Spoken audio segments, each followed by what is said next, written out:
So the other 4 weeks I spent in the private hospital, which was really cool because I got to see a lot of things. So I ended up shadowing a lot of physicians associates slash assistants, which kind of were like, even though I would say, yeah, GPs are like our primary care, but they were kind of like a step before your GP. So that was really interesting to see what they did, because I didn't know, I hadn't heard of them actually before I went to Uganda, and then I managed to do research and see that, like, yeah, they are also in America and these other countries, because the UK hadn't actually implemented that program yet.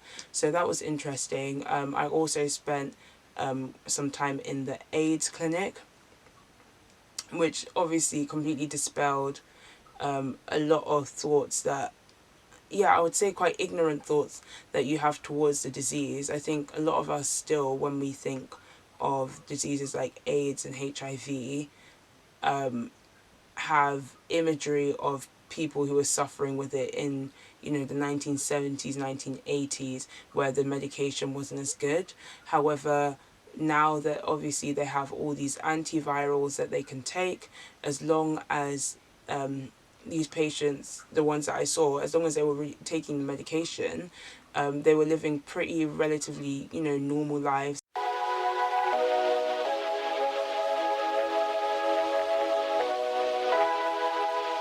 I think I think the difficult thing is, when it came to medication, is ensuring that they were consistent with their medication, because in general, when it comes to all types of medication back home, like rich or poor, you have to pay for it. And obviously the more courses of treatment that you're missing out on, the more sick that you're going to get. So ensuring that, and obviously there were a lot of mothers who had HIV or AIDS, who, you know, were delivering and giving birth to children, and trying to prevent that spread of the HIV to children was also paramount within the clinic. So that was cool. Another couple of things that I did was I was in surgery. So I was shadowing an orthopedic surgeon. So I was oh my gosh, tongue tied. I think it's the heat. So I was shadowing an orthopedic surgeon, and I watched the hip replacement. Um, and that was interesting because I'd never seen any type of orthopedic surgery before. And the surgery managed to go successfully. You were really able to kind of get right in there and see everything that was going on, and he was really good at explaining everything to me. And you just got to see how, you know, the MDT really worked, because you had, you know, the surgeon, the anesthesiologist, the scrub nurses. So you were able to really see how a surgical team worked. Spending time in surgery meant quite a lot of hours on your feet, but yeah, I enjoyed everything I was really watching, so the time just went by so quickly. Like, there would be days where I'd get dropped off at the hospital at like 10, 9, 10, really early in the morning, and then you would literally, sometimes I would leave at like 8, 9 p.m. Because I would be just so caught up in what was going on there and wanting to see all these surgeries go on. And they were all so accommodating. They answered all my questions. They really looked out for me. I had such a good time when I was there, honestly. Yeah, I would do it again. I would do it again in a heartbeat. It was such a great time. So that was Uganda. So I came back, like I said, just before Christmas.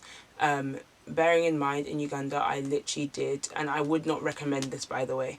If you're deciding to be an independent candidate and you want to travel and do work experience, get your work experience done within, like, I would say by September, or the end of September or end of October. Get it done then. Spend the rest of your time revising for your A levels, because of what I did, going at a bit of a later time, going from, you know, late October to mid December. I didn't really revise during that time that much for my A level exams. because I was just so busy doing everything else. And by the time, if you're going Monday to Friday to the hospital, you're waking up early, getting dressed, spending hours there, coming back home. By the time I came back, I was just like, no, I'm not revising, like, I'm too tired. So I would definitely change that if I could, but it is what it is. Also, when I got back, I did not actually start doing work properly for until January, I think mid-January, because I was just like, well, it's Christmas holidays now. No one's really revising anyway, so I let that be. I don't know what I thought I was doing, really and truly. I don't know what I thought I was doing, but I just let that be. And actually, no, that's not true. I do know what I was doing. Part of the reason why that happened was because when it was mid-December, so I just got back, and it was actually one of my best friend's birthday dinners, and I received an email notification from Lancaster saying that I had been offered a interview for medicine. Bearing in mind, yeah, so I applied for medicine again to 4 different universities. I think it was Lancaster, I think UEA. This is so shameful. I think Lancaster, UEA, Liverpool, and Plymouth, I want to say. And I didn't get into 3 of them. So I got into Lancaster for an interview. So I was really excited about that. So that also took up my time. Now, the interview. Oh my gosh. So, first of all, I was very, very silly because I prepped hard for the interview, I'm not gonna lie. But a lot of the times, if you look at the university websites, they'll tell you what type of interview it is. And even we got sent a letter depicting the type of interview, what kind of stations to prepare for. But like, I did a lot more of the traditional questions. I didn't do a lot of things like role play or that much ethics, even though I don't think I did badly on the ethics question. But this typical stuff that you expect from an MMI, like the describe a picture, describe this building type things, or make this object. I didn't do any of that. So I really just kind of was winging it. And I wish I'd spent more time doing more research. I just did not know what to do in medical interviews whatsoever. So when I got my rejection, I was really upset because I didn't think the interview went badly, but at the same time, like, I shouldn't have been. I wasn't really shocked, and I shouldn't have been because I did not do the right type of thing. So now we're moving on. So I've managed to like cry my eyes out, blah blah blah blah blah. But from the time that I finished prepping for my interview, by the time no, sorry, that's a lie. By the time I finished my interview, that's when I would say I really started taking off and like working hard. So that would be maybe just before that. So about from mid-Jan, late Jan to when my exams were. So I obviously was resitting independently, like I've said, and I pretty much resat my entire maths module. All of my maths modules, I should say. So I was doing maths at Excel, and you have 6 modules. So the only module that I did not resit was my S1 module, and that was because I got kind of a mid-range B, about like a 74. So I left that one alone. But I resat my C1, my C2, my C3, my C4, and my D1. So the reason why I resat my C1 and my C2, even though I had B's in those, is because I knew that I didn't actually find them difficult, and I knew that if I actually resat them, I would be able to get much higher scores. So I did that, which thank God I did.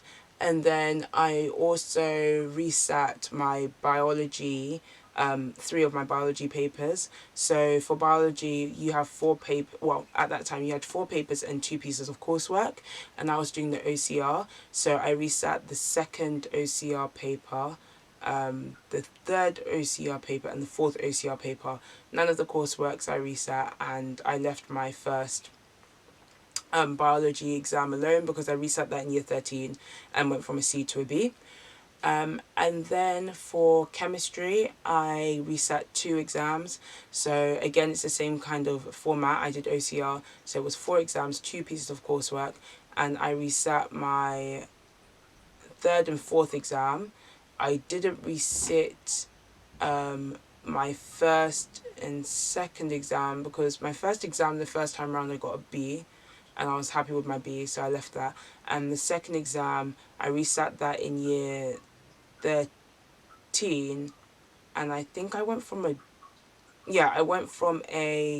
D to a B, I believe, or from a D to an A, something like that. I will take photos of my actual marks, guys, and post them on my Instagram channel. If you've if you follow that at Natasha's.narrative, because I just want you to see, like, I'm not fronting. I did not do well. Your marks do not have to be perfect to get into medicine. I did not do a good job originally with my grades. You can, if I can make it, you can make it. Trust me. It's just about pure determination, being resilient, and keeping motivated. If you have those three things, you will make it. You'll make it in anything, let alone medicine. You will make it in anything if you just keep on pushing forward. So yeah. Altogether, that was 10 exams that I was working towards. So I worked hard. My teachers were actually quite supportive, and they asked me if I'd like to come in for like revision sessions and stuff, but I didn't. I thought I could, I've pretty much got this. Again, a cocky, kind of arrogant mentality to have. I don't actually, no, I don't think it was cockiness and arrogance. I think I was still like quite ashamed of the fact that I hadn't done that well, because I knew that they had believed in me to do a lot better than I did, and I just didn't want to really show my face, because I was still quite mortified, I think, from my results. So yeah, I end up taking my exams, of course, studying really hard, and I managed to go from 2 Bs and a C to 2 As and a B. So on results day, I wasn't planning on looking at my UCAS, because I had applied to Newcastle with literally little to no research, but to do biomed, because why did I apply to Newcastle? I knew it was top 10 for medicine and really good for medical sciences, and I liked the architecture, which are really basic reasons to apply. It's not even a smart or sensible thing to do. And even when we had open days later on, after I like firmed my offer, when we had open days, I still didn't go, because I was like, oh my gosh, it's going to take too long. How can I be saying it's going to take too long when I was going to go there for university? It doesn't even make sense. Anyway, but so I didn't want to look at my email, because I didn't want to see a rejection. I wanted to know, or an acceptance really, but more the rejection side. I wanted to know what my grades were, and then from my grades work it out. But essentially what happened was, my phone's notifications, my emails for some reason used to pop up on my phone. So what happened was, I got like a glimpse of an email saying like congratulations. So when I saw that, I was like, okay, so I got in. So I opened the email, and remember I told my mum, I was like, oh my gosh, I've got into Newcastle. So the grade requirements to do biomed at Newcastle at that time was AAB to AAA, which I think it still is now. But I knew that even if I got ABB, they would probably still let me in. So in my head, I was thinking I've probably got at least ABB, which is good, because that means I've improved by at least 2 grades. But I wasn't sure what I'd gotten at that point still. So I go to school. I'm on the way to, results day. I remember it so clearly. And I bump into my biology teacher, and she was like, oh, do you want to see what you got? I can check. I was like, oh, yes, please. And then she told me that I'd got a B. And then she was like, oh, obviously not obviously, but she was like, yeah, I'm sorry. And I was like, no, it's okay, don't worry about it. Because obviously I'd maintained the same grade, which was quite disappointing. And I didn't know what had gone wrong. I knew that I didn't think I'd done too well on the fourth biology paper. That's because it was a very stinky paper. It was the ecology one. So, yeah, I did not like that content. But I thought I'd done a really good job on my fourth paper and on my second paper. So I was quite shocked that I still remained with a B. But then I moved on. And then I went to the exam office to collect my papers, sign off, blah, blah, blah. And then that's when I found out that I'd gotten 2 A's and a B. So from what I remember, again, I'm going to post my results, so this is might not be correct, but from what I remember from my maths that I got, I managed to go from a B to an A in C1, a B to an A in C2, and I think my C2 mark was higher than my C1 mark, and I got like 90 something. And then my D1, I just improved by like literally one UMS, but that one UMS was important because that really got me over the line to get my A, so we thank God. So I went from like a 63 to a 64, still getting a C. And then for my C3, so I was on a C and I got an A, and my C4 I was on a D and I got a B, ending up, and then obviously the B with S1, ending up with me getting an A. Perfect. Then for my C, was it? No. My biology, what happened was, so I already had my B, like I told you from the first paper, and then my second paper I managed to get an A in that. My courseworks, I both had A's in those from before, and then basically I flopped both of my biology papers, and I'm pretty sure like I got D's in both. So I ended up maintaining the grades that I had before, which were a B in my third paper and a D in my fourth paper. So I just ended up getting a higher B, which obviously doesn't really make a difference. And then my chemistry paper, so that, yeah, my chemistry papers, that was a huge change, especially for my third paper. So I only did 2 retakes. So I had a B in my first chemistry, and a B or an A in my second chemistry paper. I can't remember.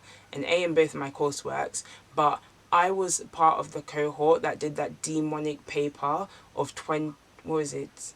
The demonic chemistry paper of 2015. If you type in F324 2015, it ended up on the news. It was the worst paper I've ever sat in my whole entire life. As in, I remember walking home with with 2 of my good friends. Yeah, how were we laughing the whole way home like crazy people? Like, I'm talking the Joker, like manic insanity. Honestly, it was so horrible. Like, me and my friend were thinking like, oh my gosh, this is it for us. We're actually getting shipped back home. Like, we cannot survive. Please tell me how I got an E in that paper. That's how badly, like, and me, I'd never gotten an E before. I said, who is that? Who is that? So I got an E in that paper, and then I did the resit and I went from an E to an A. Praise God. And then I went from a C to a C to a B, or a C to, yeah, I think I went from a C to a B in my fourth paper. But yeah, so I ended up getting an A overall. So that's how I ended up with my AAB. But if you guys would like me to make an actual video about what, like, how did I, the intricacies of how I managed to get better grades and, you know, actual exam techniques, I can do that. Yeah, I can do that for you guys. But essentially, yeah, that's literally what happened within my gap year. Some things that I wish I could change, I mentioned earlier on with the whole going to Uganda quite late. Another thing is I wasn't that great at, I pretty much became very isolated. And I wish I joined maybe like some sort of clubs, or I don't know, something during that time, because I spent my whole time during those months just like working. You would try and talk to my friends sometimes, but obviously they were at university at the time, so it was different. I managed to visit my friend for a weekend, which was fun, while she was at Kent. But just in general, like, it was quite difficult to maintain relationships. And I was just, I think, yeah, sometimes just a bit bored because I, well, not, yeah. And I think it just would have been healthier for me to have had more people to kind of talk to and hang out with. So that's another thing that I would change. Another thing that I would change is I would have looked into Newcastle properly. I'm so happy I ended up there. Don't get me wrong. Like, there's nowhere else that I would rather have gone to for university for me. But I wish that I'd actually made a smarter, more educated decision when I picked Newcastle. I wish I could say I picked Newcastle because I looked into the facilities and I liked the way their program ran. But I think I literally looked at the modules after I'd already firmed it, like, and I didn't even realize. Yeah, but to be honest, maybe if I'd done too much research, I would have ended up picking somewhere else, which would have been really, really sad. But anyway, that's all I have to say on that. If you guys want any advice, like I said, about being an independent resitter, holla, because I've been through the process. It's hard, but if you're, dedicated, motivated, resilient, you will be able to get through it. Be consistent, practice papers, practice papers, practice papers. That was my era of A levels, is that I was a very prideful person and I hated getting things wrong. So whenever people would be like, just do practice papers, I was like, no, I don't want to do the practice papers because it's going to show that I don't understand things. But that's why you need to do the practice papers, to see where you don't understand things before you go to the exam, so you can be able to look at those sections and be like, okay, I'm not that good at it. But instead I said, no, I have to learn the content, And I did practice papers, but I didn't bang them out on the same level. Like, so for maths, like, I used to bang out, especially when I did the resit times, our teachers all made us do like Solomon papers, or try to do Solomon papers in our spare time, which were like papers that were like slightly harder than the normal maths paper, because they were made up of all the kind of hard to difficult questions. So I was really pushing myself constantly. Do I wish that I got an A star in maths? Yeah, high key, I do. But I'm still very content with my A. So keep on, just do practice papers. But like I said, I will make a video about giving more detail as to how I managed to get from BBC to AAB, if you guys would like. That's all for now. This is Natasha's narrative. Make sure to comment on anything else that you would like me to talk about. Thank you guys so much. And remember to subscribe so you can like grill me with your questions for the get to know me. All right, bye.